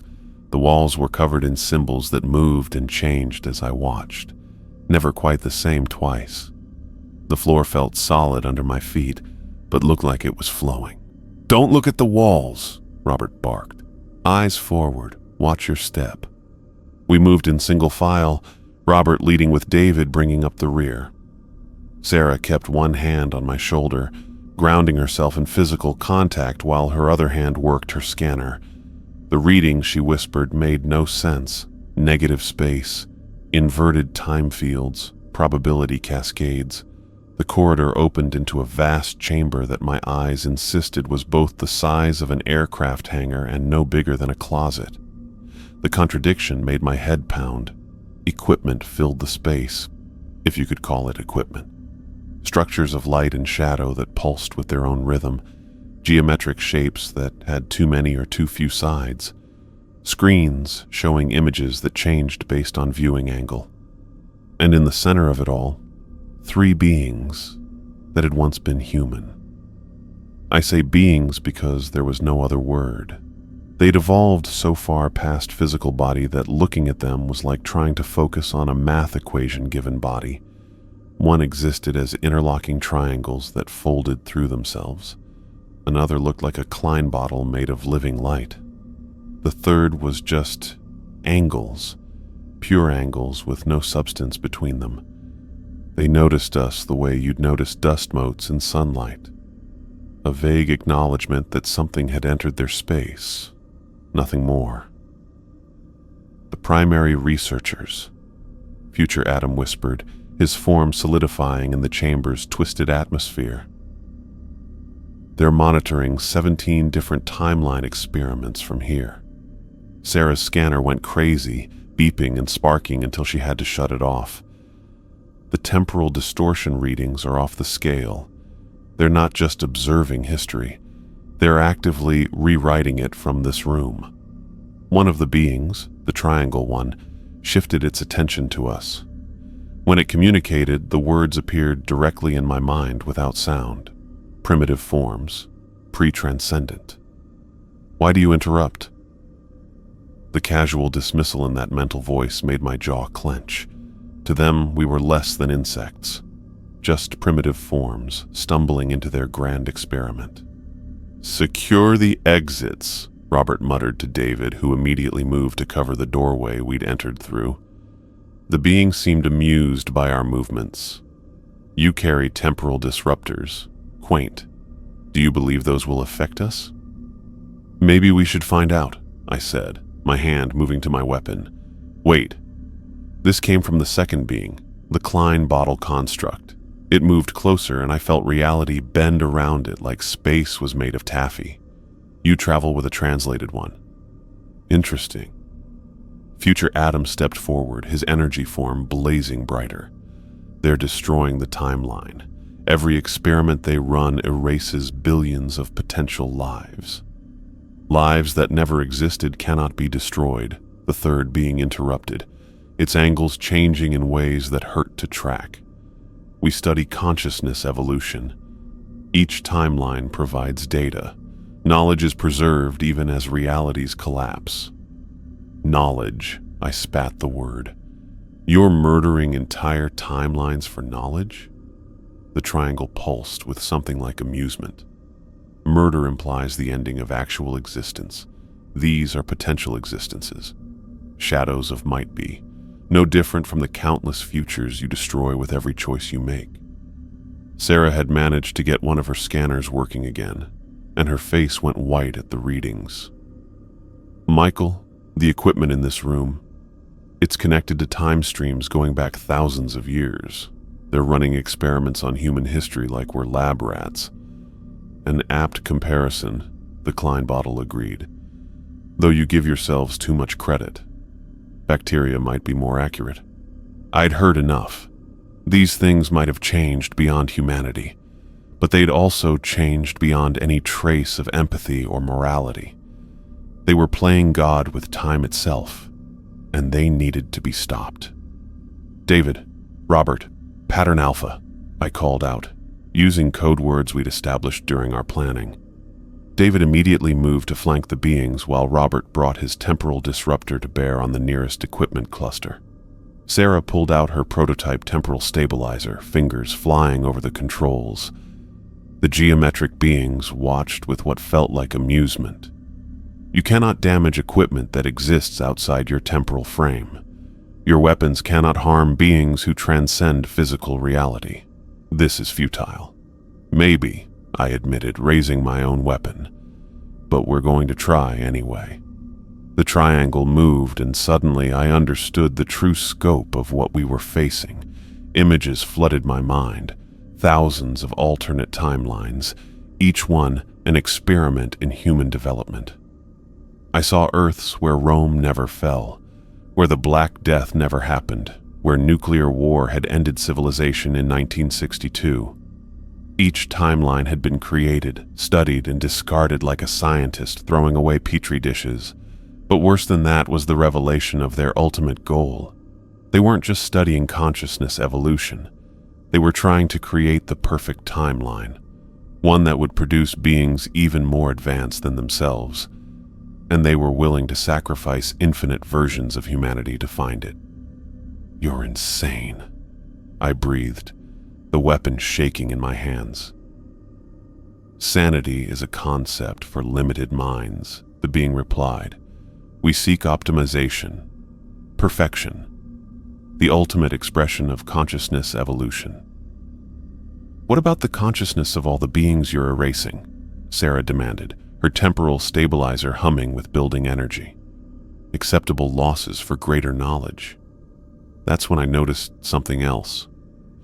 Future Adam had been moving while we talked, positioning himself near a huge structure that looked like a crystal tree made of frozen time. His energy body flashed with purpose. You want to know about consciousness evolution? Future Adam said, his voice carrying new harmonics. Let me show you what you've forgotten.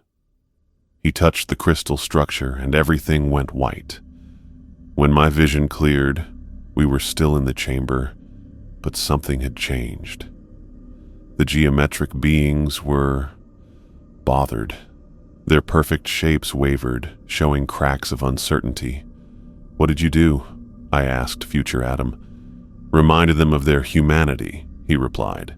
Every evolved being carries the echo of what they were.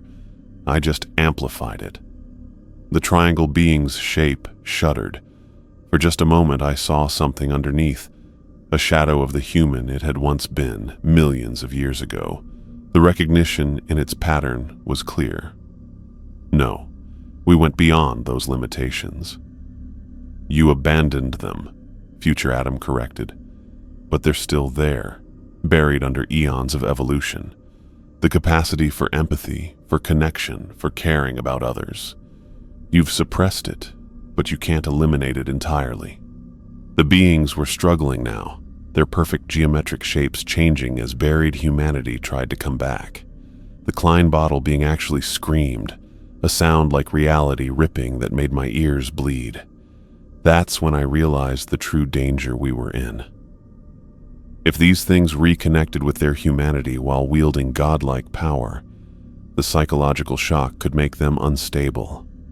And unstable beings who could rewrite reality were not something I wanted to be standing next to. We need to move, I said. Now. But Robert and David were already in position, taking advantage of the being's distraction. Robert fired his temporal disruptor at a bank of equipment, and this time it worked. The distracted beings couldn't maintain their protective fields. The equipment exploded in a shower of sparks that existed in multiple time periods at the same time. David targeted another section, his shots precise and methodical. Each destroyed piece of equipment sent shockwaves through the chamber, making the impossible architecture groan and move. The geometric beings rallied, trying to reassert control. The triangle being lashed out with a wave of temporal energy that aged a section of floor through 1,000,000 years in seconds. The Klein bottle created duplicates of itself from alternate timelines, filling the chamber with versions of itself from other realities. But Sarah had finished calibrating her temporal stabilizer. She activated it with a triumphant shout, and suddenly a bubble of normal space-time expanded around us. Inside the bubble, physics worked normally. Cause preceded effect. Up was up and down was down. Fascinating, she breathed, watching the readings. The stabilizer is creating a pocket of our timeline, isolated from their manipulations. It was working, but I could see the strain on the device. It wasn't meant to maintain this kind of field against this level of opposition. We had minutes at most. Future Adam, I called out. What's the primary target? What do we need to destroy to stop them? He pointed to a structure I hadn't noticed before, a sphere of pure black that seemed to eat light. The time anchor. It's what allows them to access multiple timelines from this fixed point. Destroy it, and the base becomes unstuck from time. And them?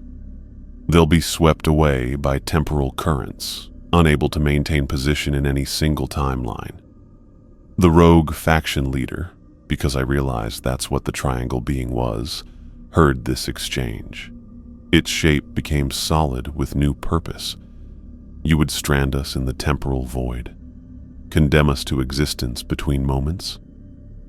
You condemned billions to never exist at all, I shot back. Seems fair to me. The battle started then. Geometric beings against human stubbornness, godlike power against temporal disruptors and pure determination.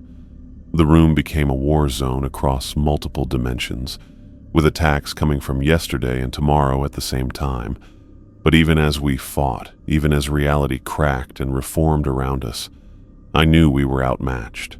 These beings had evolved for millions of years. We were just 4 old humans with borrowed weapons and a ghost made of energy. That's when I understood what future Adam had been trying to tell us. This wasn't just about stopping rogue time travelers. This was about the basic question of what evolution meant, what transcendence cost, and whether becoming more than human meant losing humanity itself. The geometric beings had their answer. They'd chosen power over empathy, knowledge over connection, perfection over messy human imperfection. But looking at my team, Robert's determination, David's protectiveness, Sarah's brilliant curiosity, future Adam's sacrifice to save a past he'd never see again, I knew we had a different answer. Sometimes being human was enough. The triangle being's attack came without warning. One second I was raising my temporal disruptor. The next I felt myself unraveling. Not physically, something deeper. My memories started going away at the edges, childhood moments disappearing. I looked down at my hands and watched them become see-through, reality forgetting I existed. No. Future Adam's voice cut through the dissolution. His energy form blazed between me and the rogue leader, creating a barrier that crackled with temporal static. The fading stopped, my hands solidifying again, but I could feel how close I'd come to being edited out of existence entirely. The geometric being pulsed with what I recognized as frustration. You protect these primitives? You waste your evolution on sentiment? I choose to remember what you've forgotten, Future Adam replied, his form spreading wider to shield all of us. That's when the real battle began. I'd seen plenty of firefights in my military days, but nothing prepared me for combat across multiple dimensions. The rogue beings attacked through time itself, strikes that arrived before they were thrown, defenses that existed in parallel moments. Future Adam met each assault with his own temporal manipulations, turning their attacks inside out, redirecting their energy through impossible angles. Robert and David had given up trying to target the beings directly. Instead, they focused on the equipment surrounding us, firing their disruptors at anything that looked important.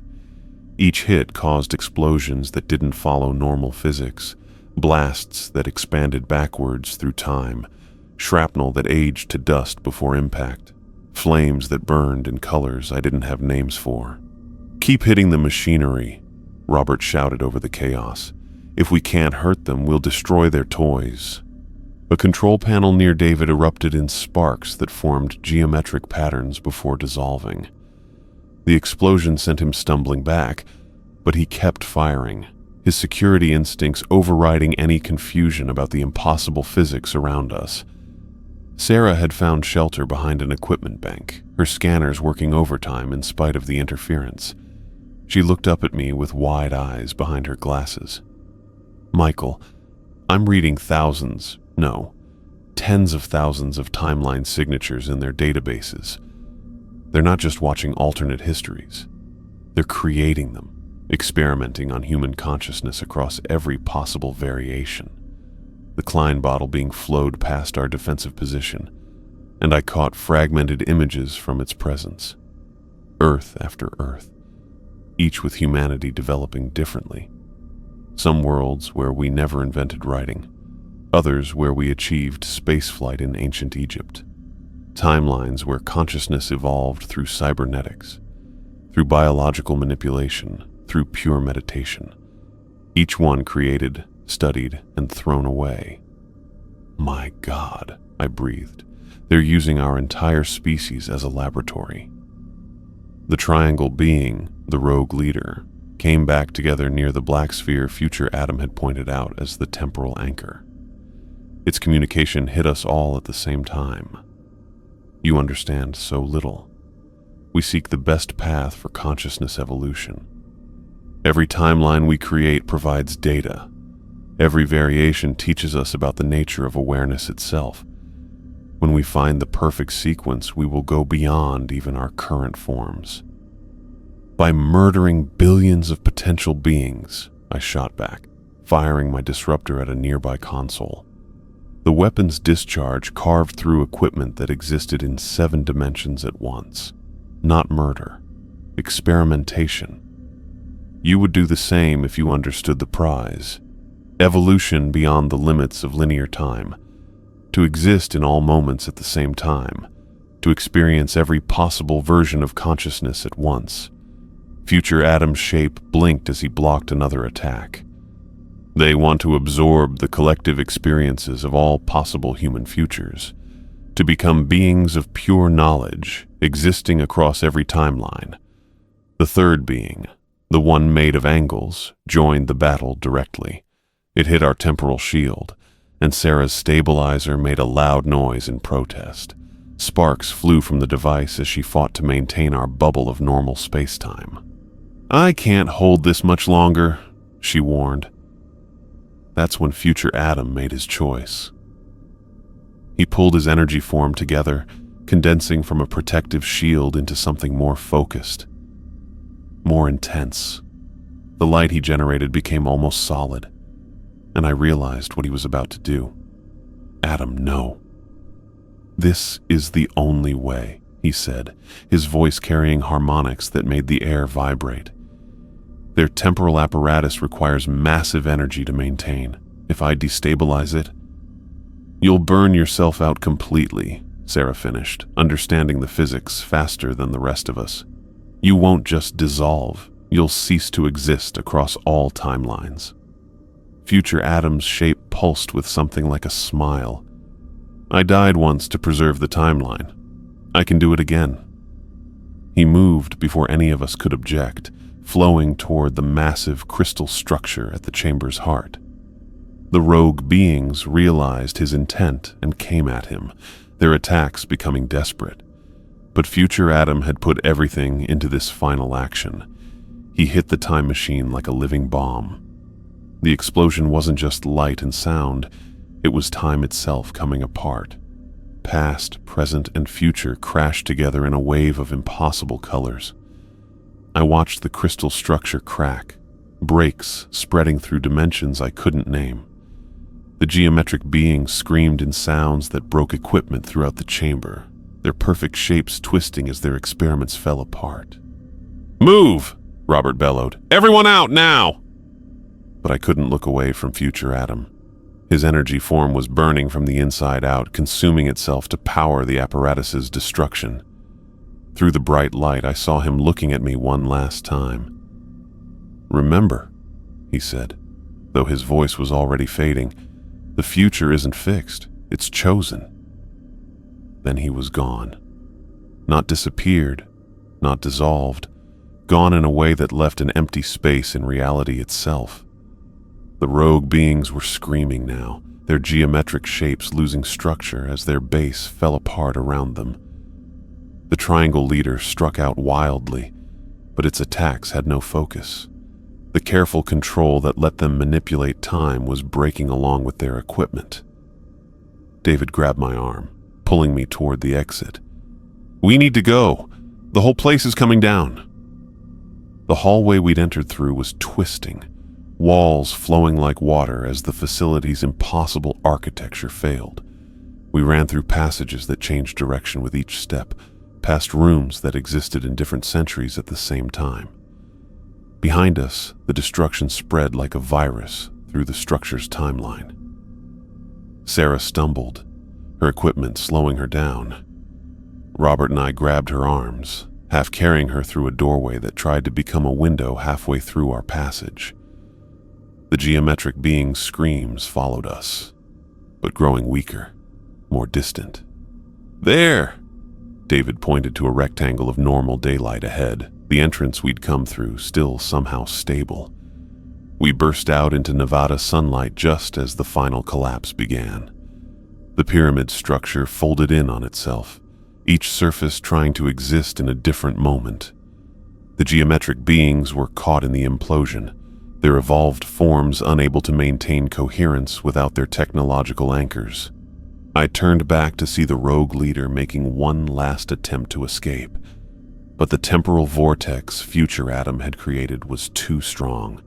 The triangle being stretched across multiple timelines, its consciousness scattered through 1,000 different moments before being pulled into the collapsing void.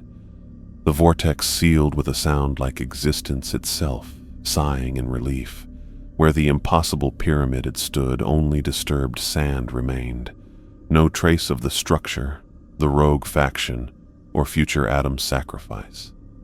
Even the fused glass from their experiments was gone, erased along with everything else. We stood in the desert silence, 4 battered humans trying to process what we'd just survived. My clothes were singed, my ears still ringing from harmonics that shouldn't exist.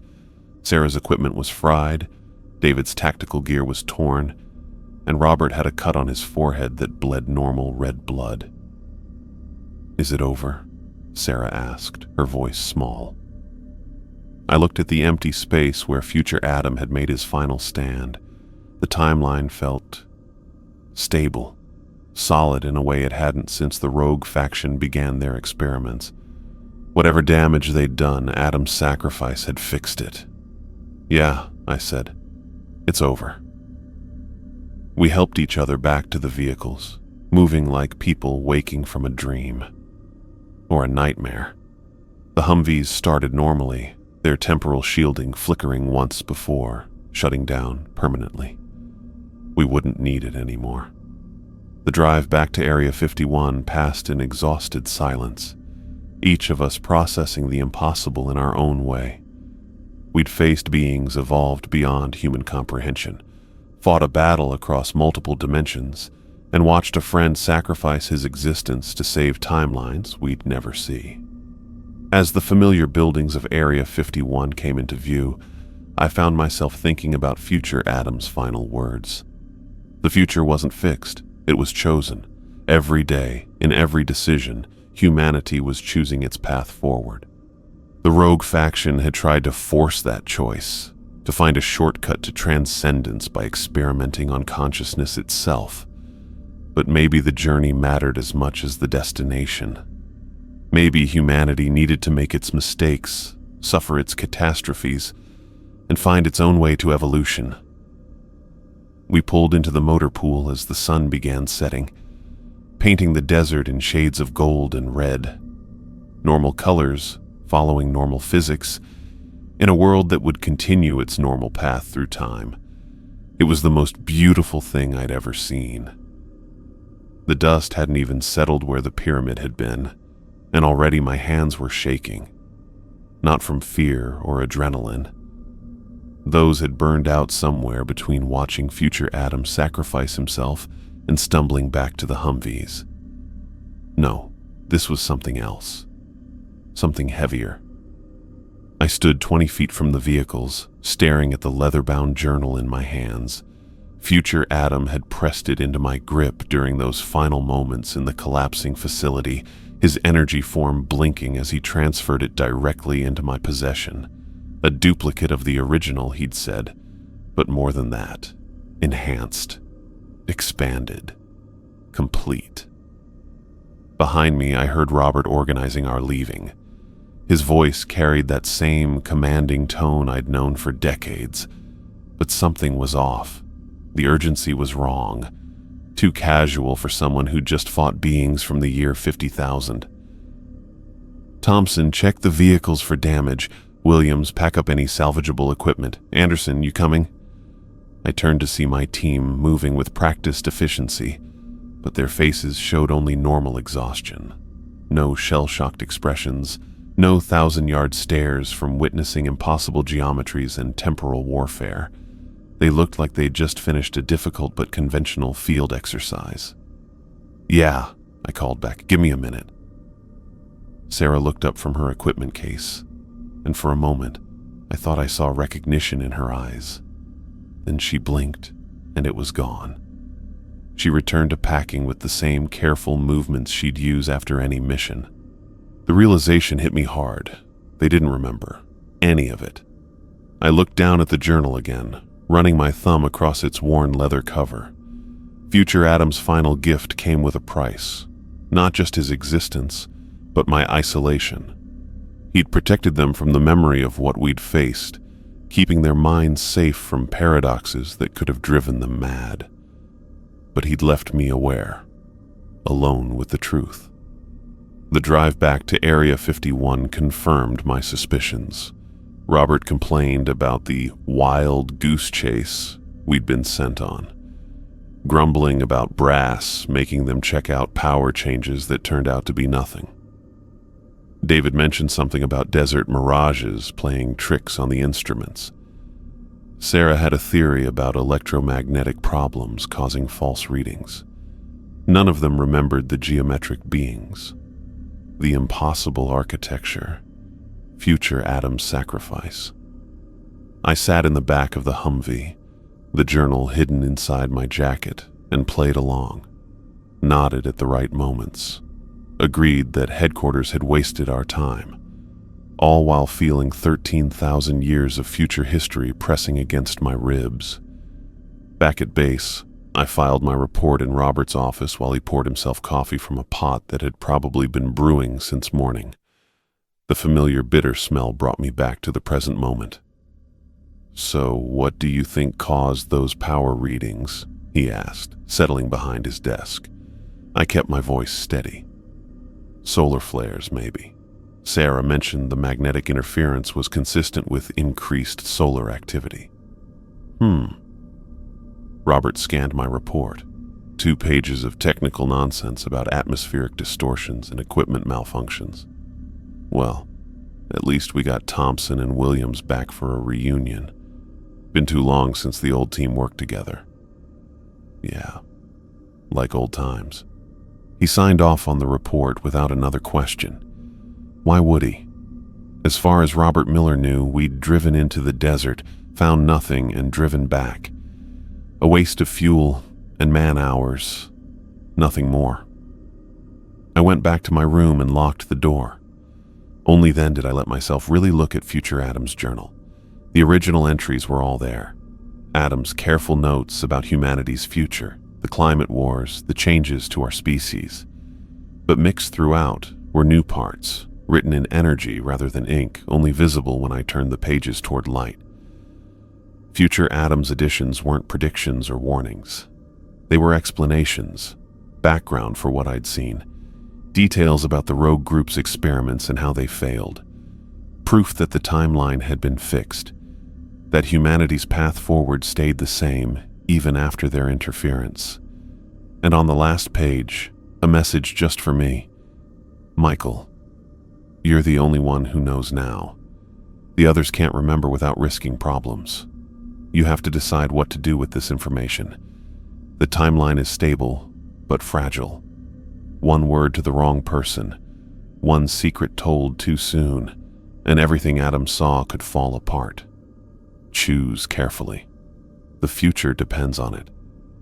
I spent the next 3 weeks barely sleeping.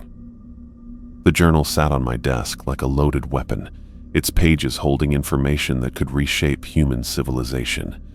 Every morning I'd look at it over coffee, running through the same arguments. If I told world leaders about Adam's predictions, how many lives could be saved? The climate disasters he'd written about were decades away, but already building. The resource wars could be stopped with proper planning. The pandemics could be prevented before they started. But then I'd remember Adam's own words from that first questioning years ago. Humanity had to learn through suffering. The hard lessons couldn't be taught, only lived through. And worse, what if my interference created new problems? What if stopping one disaster caused 3 others? Sarah knocked on my door one afternoon, holding a tablet with air readings. "Michael, I wanted to thank you for recommending me for the desert operation. Even if it was a bust, it was good to work with the team again." I forced a smile. "Anytime." She paused at the doorway. "Are you okay? You've seemed distant lately." "Just tired. That desert heat takes more out of me than it used to." "Tell me about it. I keep having strange dreams about that day. Probably just my brain trying to make sense of the magnetic anomalies." She shook her head. "Anyway, if you need to talk..." "Thanks, Sarah. I'm fine." After she left, I sat back down with the journal. Sarah's mind was trying to process memories that had been hidden, not erased. Future Adam's protection was already showing cracks. How long before one of them remembered? And what would that do to them? That night, I made my decision. I drove out to the archive vault at 0300 hours, when the facility was at minimum staffing. The security officer barely looked up from his magazine as I badged in. Just Anderson pulling another late night with classified documents. Nothing unusual. The vault where I'd stored Adam's original journal still buzzed with climate control systems. I placed Future Adam's duplicate next to it on the shelf, 2 volumes of impossible history side by side. Humanity would face its test without knowing what was coming. The climate wars would come. Billions would die. But from that suffering, Adam's people would eventually emerge. Peaceful, united, evolved. I locked the vault and pocketed the key. The walk back through Area 51's corridors felt different this time. I wasn't carrying the burden anymore. I was leaving it for future generations to discover when they were ready. Maybe in 100 years. Maybe 1,000. Whenever humanity had grown enough to handle the truth without destroying themselves with it. I filed an addendum to my mission report the next morning, noting that all equipment had been accounted for and no problems requiring further investigation had been found. Robert signed it without comment. The official record would show nothing unusual had happened in the Nevada desert. Just another false alarm in a career full of them. Years passed. I retired from Area 51, moved to a small house in Colorado, where I could see mountains instead of desert. Robert passed away first, heart attack while fly fishing in Montana, exactly the way he would have wanted to go. David disappeared into the private sector and stopped returning calls. Sarah won a Nobel Prize for her work on quantum field dynamics, never knowing how close she'd come to the real thing. I watched the news with grim interest as Adam's predictions came true. The first Category 6 hurricane, the water riots in California, the pandemic that started in exactly the city he'd named, spreading along the exact paths he'd described. Each disaster arriving on schedule, humanity stumbling toward its destiny one disaster at a time. Sometimes I'd wake at night, wondering if I'd made the right choice. All those lives that could have been saved. All that suffering that could have been prevented. But then I'd remember future Adam's sacrifice, how he died twice to preserve the timeline. Who was I to undo his work with good intentions? On my 90th birthday, alone except for a nurse who came by twice a week, I watched a news report about the first successful fusion reactor coming online. Right on schedule, according to Adam's journal. Humanity taking its first real step toward the unlimited energy that would someday power floating cities and consciousness transfer networks. They'd make it. Through everything. Or perhaps because of everything. They'd survive and grow and become something wonderful. Adam's people were out there in the future, waiting to be born from humanity's long struggle toward transcendence. I closed my eyes and saw future Adam one last time, his energy body blazing as he destroyed himself to save timelines I'd never see. He'd trusted me with the knowledge, trusted me to make the hard choice.